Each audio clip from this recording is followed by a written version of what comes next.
Louvado seja Deus por mais um dia que Ele nos acrescenta. Louvado seja Deus por esse momento ímpar que Ele nos permite meditarmos na Sua palavra. Desta feita, nós vamos estar meditando a respeito da oração.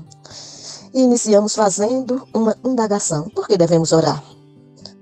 Nós vemos na palavra de Deus, quando nós olhamos na Bíblia de Estudo Conselheira, nós vamos ter um ensinamento a respeito da oração.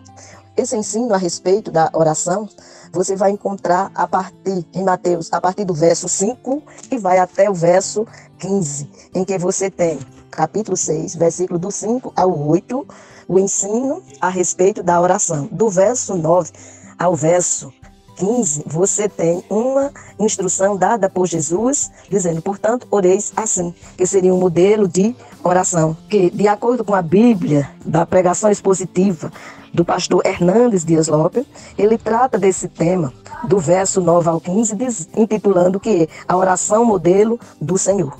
Já na Bíblia de Estudo de Genebra, você tem do 5 ao 8, como se deve orar, e do 9 ao 15, você tem a oração dominical. Texto esse que também se encontra em Lucas, capítulo 11, versos de 2 ao 4. Nós vamos estar fazendo a leitura da palavra na Bíblia de Estudo Conselheira, a partir do verso 5 e vamos ler até o versículo 15. Primeira parte, ensino a respeito da oração, e a segunda parte, o modelo da oração do Senhor.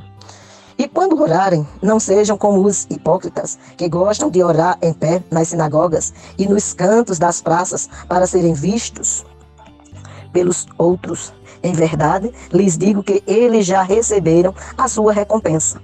Mas, ao orar, entre no seu quarto e, fechada a porta, ore ao seu Pai que está em secreto. E o seu Pai que vê em secreto lhe dará a recompensa. E, orando, não useis vãs repetições, como os gentios, porque eles pensam que, por muito falar, serão ouvidos. Não sejam, portanto, como eles, porque o Pai de vocês sabe o que vocês precisam, antes mesmo de lhes pedirem. Portanto, orem assim. Pai nosso, que estás nos céus, santificado seja o teu nome. Venha o teu reino, seja feita a tua vontade, assim na terra como no céu. O pão nosso de cada dia nos dai hoje.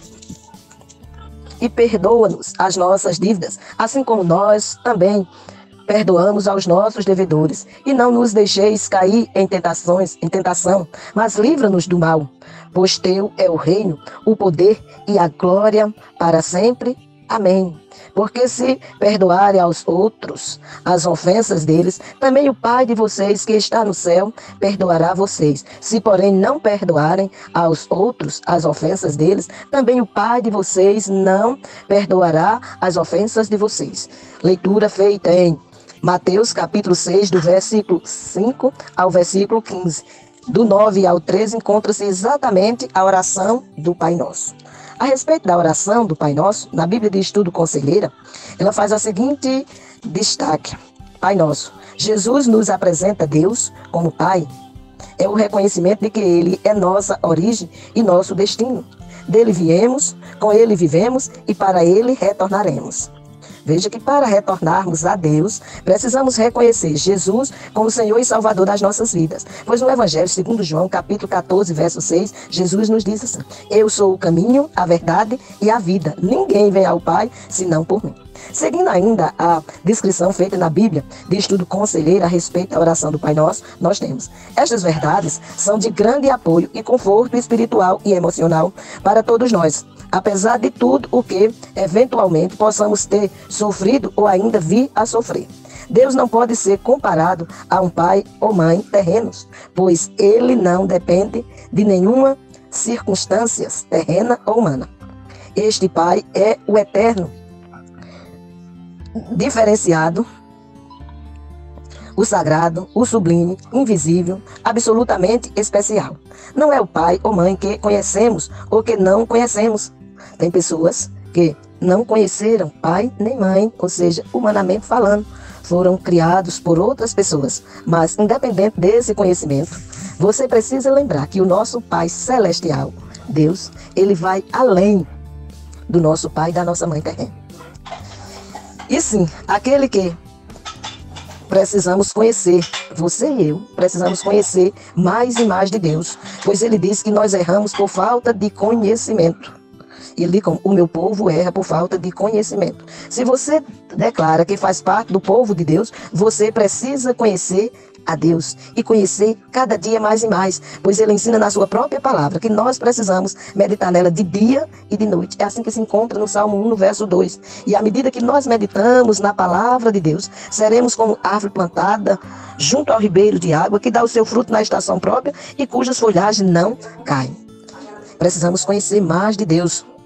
Precisamos estar mais junto dele. Lembrando que, à medida que nós conhecemos dele, nós aprendemos mais sobre ele. Diferente, pois ele é diferente e superior a tudo o que já vimos ou imaginamos. Jesus diz que ele é nosso, quer dizer que ele é o pai de todos os filhos de seu reino. Um reino onde ninguém é órfão, onde para entrar basta pedir. Peça a Deus em nome de Jesus e você tem acesso a ele. Veja que a palavra nos diz: Pai nosso que estás nos céus. Que está nos céus. Não o vemos com os nossos olhos da face, mas a alma o conhece, sabe que ele está aí e nele confia. E quando falamos em confiança, lembramos de Hebreus 11:1. Ora, o que é fé? Fé é o firme fundamento das coisas que se espera e a convicção de fatos que se não vê. Eu tenho confiança que não estou vendo, mas eu creio que ele está me ouvindo e contemplando as minhas palavras. Então, você e eu precisamos confiar nele. Mesmo não estando ao alcance da mão, a alma o abraça e é abraçada por ele. Também os ouvidos não o ouvem, mas o coração ouve. Veja que ainda seguindo no Pai Nosso, olha que outra colocação. Santificado seja o teu nome. Todos, sem exceção, vão reconhecer que Deus é especial, precioso, incomparável, imbatível, não contaminado pelo pecado como nós.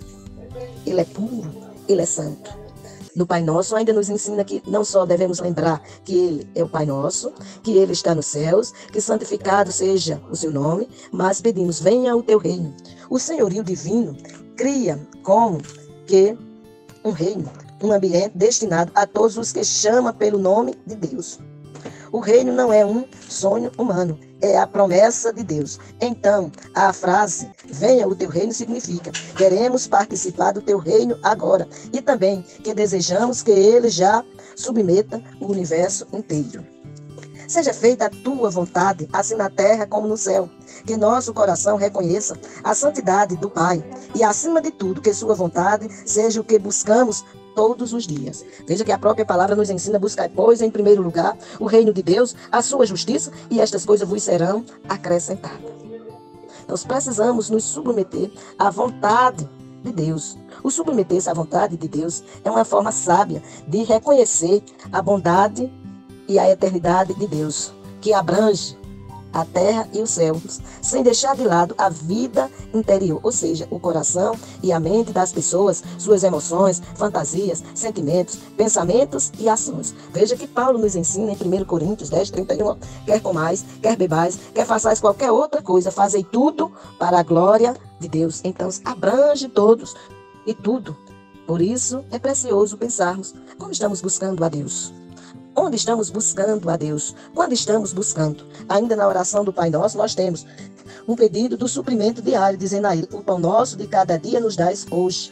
Deus nos criou de modo tal que precisamos de alimento todos os dias e várias vezes ao dia. O ensino de Jesus sobre a oração enfoca este assunto numa súplica. Ele até acrescenta que Deus é a fonte última de nosso alimento. Jesus sempre agradecia a Deus pelo alimento, não como hábito ou por dever, mas realmente reconhecendo que tudo o que temos nos é dado, a começar pela própria vida. O alimento físico ganha toda a sua importância pelo fato de ser dado por Deus. Isto quer dizer que até o alimento material é espiritual, porque vem do Pai. Depois de pedir o alimento, nós vemos Jesus nos ensinar que devemos perdoar, pedindo a Deus que nos perdoe as dívidas. e perdoa-nos as nossas dívidas, disse Jesus. Pedimos, lembre-se que Jesus não tinha pecado. Ele está ensinando a nós, os homens, que devemos reconhecer que Deus é nosso Pai, que Ele está nos céus, que santificado seja o seu nome, que venha o seu reino, que seja feita a vontade dEle, assim na terra como no céu, que Ele supra as nossas necessidades diárias, ou seja, que Ele nos dê o pão de cada dia e que Ele nos perdoe. E perdoa-nos as nossas dívidas. Pedimos perdão porque não temos desculpa pelo que fizemos e fazemos. O pecado humano não foi mera distração, não foi um acidente, foi uma tragédia. De algum modo, viramos as costas para Deus. Puséssemos a perder a harmonia que tínhamos antes com Deus. E agora somos assim, pecadores. Veja que em Romanos a palavra nos diz que não há um justo nenhum sequer. Todos pecaram e destituídos estão da glória de Deus. Tal como precisamos do nosso pão a cada dia, também precisamos e recebemos perdão a cada dia. Deus é tanto que Ele nos ensina que devemos buscar a sua face diariamente. Deus diariamente renova suas misericórdias e nos concede sempre pão e perdão. O perdão de Deus estabelece o padrão para a nossa vida e inclui os outros, de quem Deus também é Pai. Assim, perdoar os outros e receber o perdão de Deus podem estar no mesmo plano e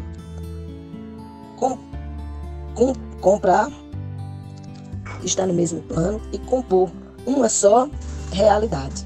Afinal, perdão não tira a verdade da culpa, da nossa condição imanente, mas desvia a punição para o Messias, ou seja, para Jesus. Deus então nos trata como se não fôssemos culpados. A isto a Bíblia chama perdão, graça, misericórdia, amor. A ação gloriosa que Jesus realizou na cruz foi exatamente para nos conceder o perdão. E isso foi dado de graça. Veja que em Efésios 2:8 a palavra nos ensina que pela graça sois salvos mediante a fé. Isso não vem de vós, é dom de Deus. Não vem pelas obras para que ninguém se glorie. Antes fomos reservados para realizar boas obras. Isso você lendo Efésios 2, do 8 ao 10. Seguindo ainda sobre o Pai Nosso, nós temos, assim como nós também perdoamos aos nossos devedores. Jesus tocou aqui em um ponto delicado e difícil, tanto de entender como de praticar, que é a ligação entre dar e receber perdão. Não damos lição a Deus, obrigando a perdoar-nos, porque perdoamos antes aos nossos ofensores. Mas os que perdoam sabem o sacrifício enorme que isto apresenta, algo que lembra o que nosso Pai fez. Para perdoar, temos de superar nossas raivas, iras e rancores. Só aí podemos abrir a porta do coração para quem nos ofendeu. Assim saberemos ser reconhecidos e gratos a quem nos perdoa. Isto nos dá saúde psicológica e emocional, ou seja, a paz de espírito que nos liberta do jugo do ódio. Nosso pedido de perdão a Deus é ainda mais importante, considerando que não temos o menor direito de recebê-lo. No entanto, Jesus retrata a bondade divina a pedir isto ao Pai, mesmo sem termos direito algum. Perdoar prepara-nos para receber perdão. Aí saberemos do que estamos falando ao orar como Jesus ensinou. Nosso pedido de perdão a Deus é ainda mais importante, considerando que não temos o menor direito de recebê-lo. No entanto, Jesus retrata a bondade divina ao autorizar-nos a pedir isto ao Pai, mesmo sem termos direito algum. Perdoar prepara-nos para receber perdão. Aí saberemos do que estamos falando ao orar como Jesus ensinou.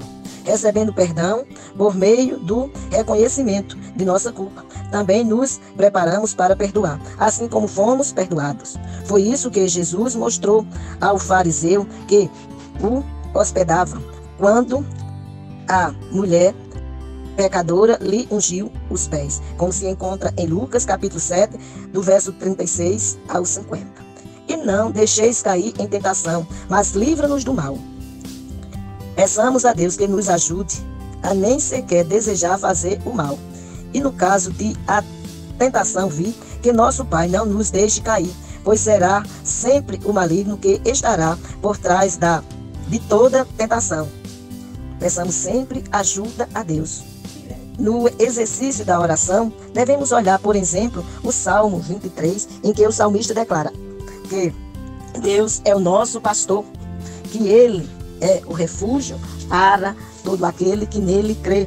E ele faz declarações sublimes sobre a questão do Salmo 23. Entretanto, ainda falando sobre a oração do Pai Nosso, o pastor Hernando Dias Lopes, na Bíblia, Pregação Expositiva, faz a seguinte colocação a respeito do Pai Nosso.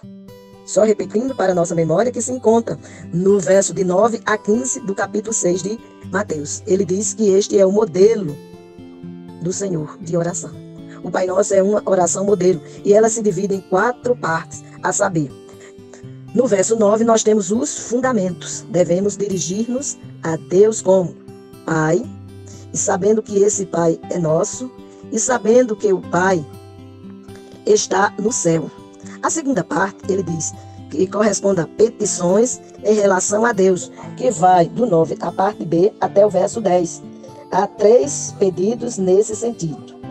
Ele diz o nome de Deus, segundo, o reino de Deus, e terceiro, a vontade de Deus. Devemos reconhecer o nome de Deus, devemos reconhecer o reino de Deus e devemos reconhecer a vontade de Deus. A terceira parte, ele diz que petições em relação a nós, que está do verso 11 ao verso 15. Roguemos ao Pai por essas 3 áreas. Primeiro, presente. Segundo, passado. Terceiro, futuro. E na quarta parte, ele diz o propósito da oração está exatamente em Mateus 6, versículo 13, na parte B. Devemos reconhecer que a Deus pertence. O que é que pertence a Deus? O reino, o poder e a glória. O reino é o governo de Cristo nos corações. Não é político nem geográfico. O poder, seu poder é ilimitado. E a glória, que a glória dele é para sempre. Deus tem glória em si mesmo e toda a criação deve proclamá-la. Sua glória está em seu Filho e também na igreja, porque a igreja forma o corpo de Cristo. Você já faz parte deste corpo? Se você não faz, hoje ele te dá a oportunidade de você, pensando na oração do Pai Nosso, se achegar a Ele, reconhecendo a sua situação de pecador e confessando a Ele o seu pecado, pois a própria palavra nos ensina que, se confessarmos os nossos pecados, Ele é fiel e justo para nos perdoar os pecados e nos purificar de toda injustiça. Que Deus nos abençoe em Cristo Jesus, o Senhor. Amém.